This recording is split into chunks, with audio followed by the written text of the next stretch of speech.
Well, hello. I went to go see Batman versus Superman, and I'm going to tell you why.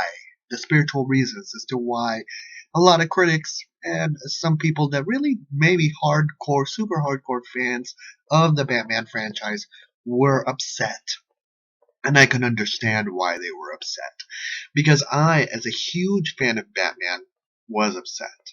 And as much as I enjoyed the movie for what it was, I think on a spiritual level, I was left deeply disappointed. And what is that? Now we're going into now. This is also a warning for parents who are interested in taking their children to go see Batman. So just letting you know, I'm not going to reveal a lot of things, but I'm going to reveal the pivotal point as to why this is a moral question at this particular point. And yeah, so it's a moral question. It's a moral question as to what we want to move forward in humanity. So, if you have not, we're walking into spoilers territory. So, if you have not seen the movie, and I'm going to tell you one element, but I'm not going to tell you a lot. But I'm also going to tell you the spoiler of Superman, the movie, Man of Steel. I forget what it's called, but I'm going to tell you the spoiler to that one. So, if warning, spoiler, don't watch this video. Okay. So, what happens at the end of Superman is that Superman kills Zod and he breaks his neck. Now, a lot of people argue he could have flown, he could have done so many different things. Zod was going to kill the family, and Superman kills Zod. The whole thing about Superman for the longest time has been Superman does not kill. You know what I mean? Superman does not kill. That's his thing. He doesn't kill. And that's why we hold him up to those standards. And when they swept that one right in, and it was actually a pivotal moment where Superman was torn, it was just like, okay, it took me away from Superman. It gave us a different Superman.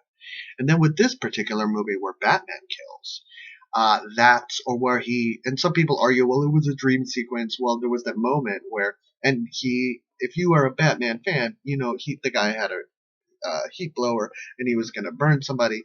He could have used one of his ice things or whatever. Batman has a bunch of stuff on his belt. He has a mask with electronics. I'm sure he could have, you know what I mean? I'm sure something could have been figured out. Because he's got a computer and he's got a belt. There could have been I don't know, but it's just the consciousness is to accept death. The consciousness was to, in this particular movie, was to accept death. That these are beloved characters that for the longest time, even in the Nolan universe, that particular character lost someone that they loved. That Batman lost someone that he loved because he was like, I'm not going to kill. I'm not going to kill. So, because he stuck to his guns, he lost someone that he loved.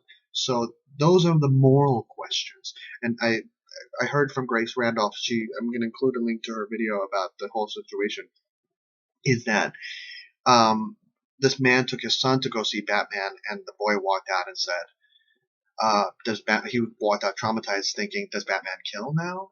Like, is Batman a killer?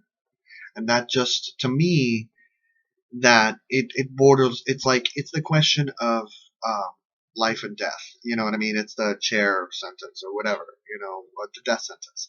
So I'm against the death sentence. That's just on a moral value. I'm against the death sentence.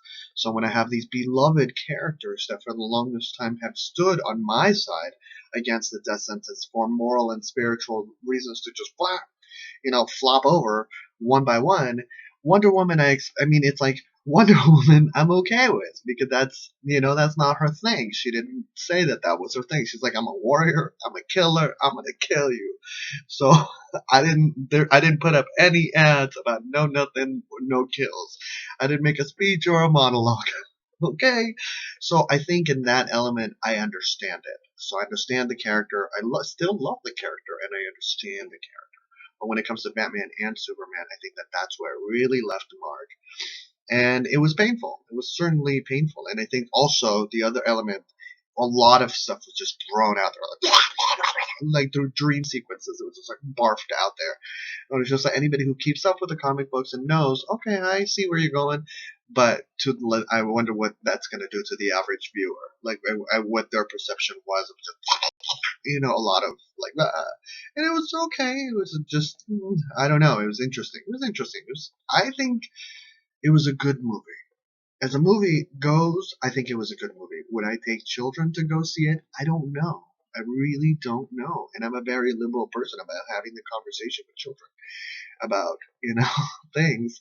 And, but in this case, I say, wow, this is a tough one. I might wait. I might wait. So, what do you think? Have you seen it? Are you thinking about taking to go see to children to go see it?